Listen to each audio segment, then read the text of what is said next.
Hi, kids. Well, getting back to this Crescent, and we've got a bit of damage. I'll tell you what happened. Yesterday, I was out here first thing in the morning, got in a little bit of a hurry, was trying to carry too many parts, and I dropped it right on the concrete floor. So, it happens. First thing in the morning, probably not enough coffee. The turntable bought it completely, so that's in the trash. Good news is I have a parts bin, so I have several plastic ones. I even have a metal one. I'm throwing a little paint on the metal one today. It's a nice day today, and we're going to see if we can't paint the metal one. I got some satin black on it. It's one of the looks just like this, except it's metal. It's out there drying now, but it has the brass bling ring around the center, so it looks really nice. So we'll see. It'll either be this or that.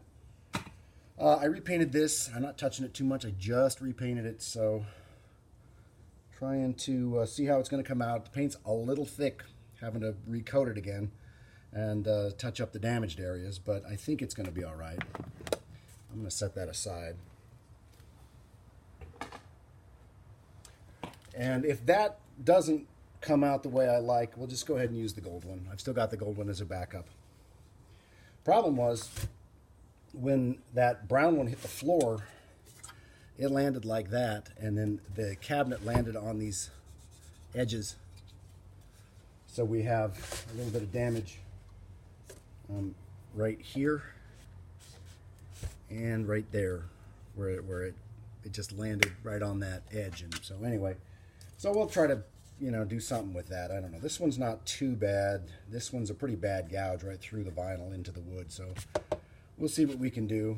There's still a lot of cleanup and stuff that needs to be done to that. So we will we'll address that. We'll see what we can do. The motor's done. That was where we left off. Remember, I had the motor dismantled and put the parts in the naphtha. I'll reach over here and move my camera slightly to get my cord out of the way. So the motor's all back together. Plug it in. Okay. Flip the switch. Okay. It's running. It's pretty quiet. Bring that right up to the, it's running. Pretty quiet. Came out pretty good, so that's going to be nice. So now we got to get to work on this amplifier. That'll be next. Extra stuff lying around here. Turn that back off. Okay. So if you want to just keep right on watching this video, I'm going to move right on to the next segment. We're going to start tearing into this amplifier and get on that. And before this video is over, I'll let you know how things came out with my repaints. See if that top plate, the brown one, came out okay, or if we're going to end up having to use the gold one, and decide whether or not we're going to use the plastic platter or that nice metal one. The metal one, they're better because they're heavier, they've got more mass, and they tend to rumble less than the plastic ones. So we might go with that. I don't know. We'll see. Anyway, keep watching. We'll move right on to the next segment. Okay. As you can see, the lighting has changed. It's now nighttime. First part of this video was shot during the day with the garage door open. But we're just going to move along. Decided not to use the metal one. It came out all right, but the paint job's not the greatest because it's almost winter. And I didn't have time to prep this the way I should have. It was a nice day today. It was 53 degrees and sunny, so I tried to get some paint on it. But I didn't prep it properly, and some of the paint's already flaking off in places. And you can see where the old paint was. It's very uneven, and so obviously to do it right, I'm going to have to start over and get it down to bare metal. And if you remember my video from the Alice in Wonderland player, I already did that with the red one.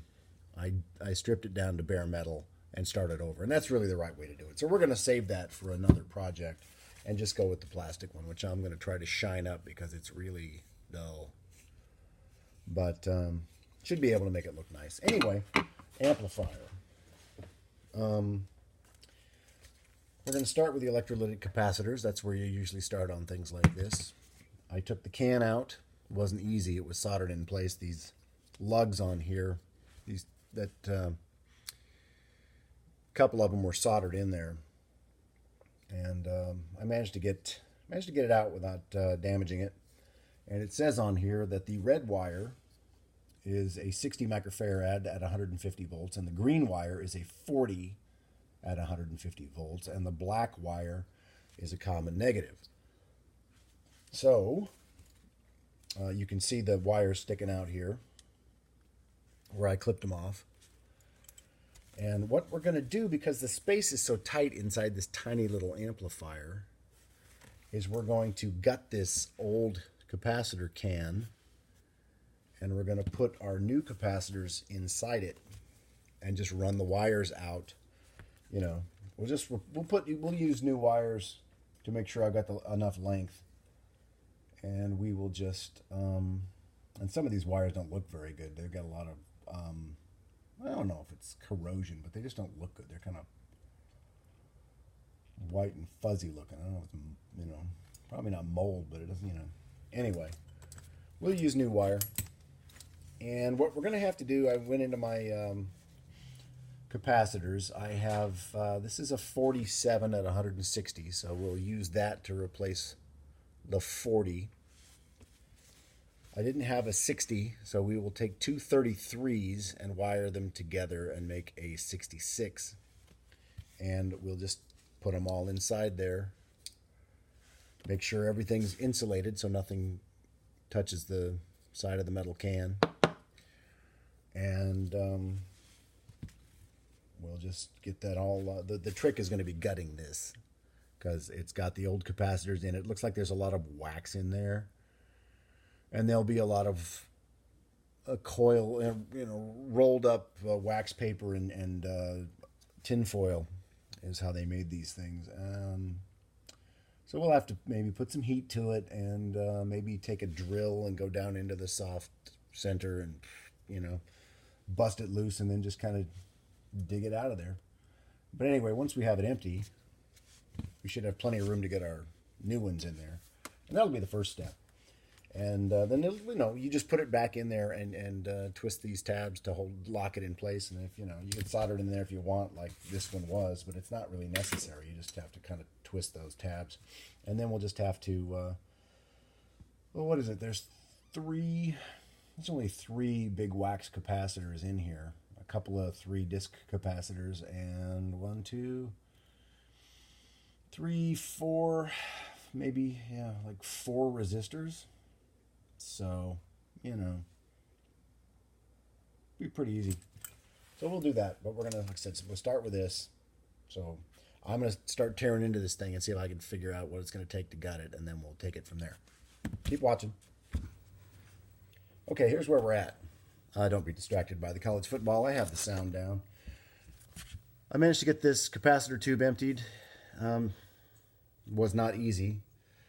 I dinged it up a bit here and there because it just, really had to struggle with it. This is what was inside. Like I said before, I knew what it would be. Cardboard tube with wax paper and tin foil rolled up. And of course the electrolytic material, whatever that is. Then they had the whole thing was potted in this really hard resin, So it took a lot to get it out of there. I started drilling into it and then trying to just break it up. And it took a long time, a lot of digging at it with, grabbing on and yanking bits of it out and just breaking it up with the screwdriver and things. But anyway, it's empty, so we can move along. I got a little bit ahead of myself on the new ones. What I did is I took the 233s and I wired them together or just twisted the leads together for now in parallel, which means the positive... You tie the two positives together, you tie the two negatives together. So you're basically just running the two of them side by side, parallel. And to make a 66 out of 233s. The 47 is on the other side, the bigger one. And I have wired all of the negative terminals together. Negative wire, leads together. And so here's the positive lead for the 66, and over here is the positive lead for the 44. So we're going to get, usually I will take a little hot glue and stick these together so that they just are really nice and solid. And you can see that that whole thing is gonna, just barely, but it does. It fits down in the new can, or the old can capacitor. We'll get it all insulated. Get the wires on there, get it all insulated with heat shrink and everything to make sure nothing makes any contact. If I want, I could even probably put some of this on the inside. This is a big chunk of heat shrink. It's a little too big, but if I shrink it, you know, it might be just about the right size. I don't know. Probably not necessary, as long as I just insulate all of this very carefully. So we'll be doing that, and then I have, this is the metal ring that has the 3 terminals on it. I'm going to clean these up a little bit more, and once we get the capacitor and everything in there, I will put it back in the end, and then I might have to super glue it or something in a spot or two to keep it from falling down inside there. Once I get it all put together and back in the chassis and twist these lugs, you know, twist the ends of these, it'll lock it in place and it'll be fine. So we'll be doing that next. Took a quick look at my schematic, which I forgot I had, honestly, and has a parts list too, which is very nice. So I see there are actually 5 resistors in there. I had to really look, but I found the other 2. 3 out of 5 need to be replaced, so we'll be doing that along with replacing the capacitor. So I need to replace 3 resistors and 3 capacitors along with this operation, and then it should be fine. I have to test my tubes though and make sure. So I'm going to keep working on this, and then we'll wrap this video up. So keep watching. We've got one more segment to go. Okay. Make sure this thing's running. There's your, there's your, you know, new bundle of electrolytic capacitors. Because I just hot glued them together a bit and attached all the leads and some heat shrink on there. And obviously, like I said, those are going to fit in that new one, no trouble.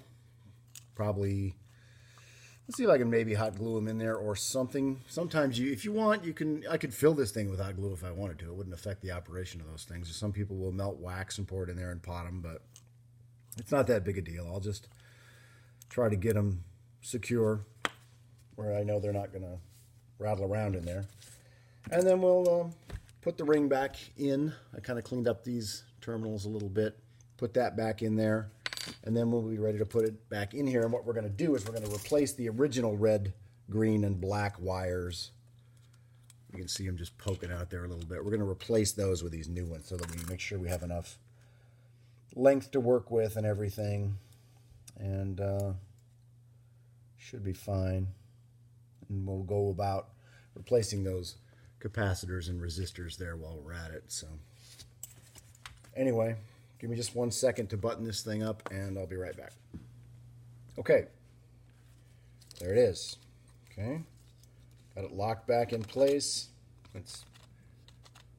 It spun before because that ring isn't really secure in there. But it's not coming off because of that ring. I got the ring in place, and I got the little tabs twisted to hold everything in place.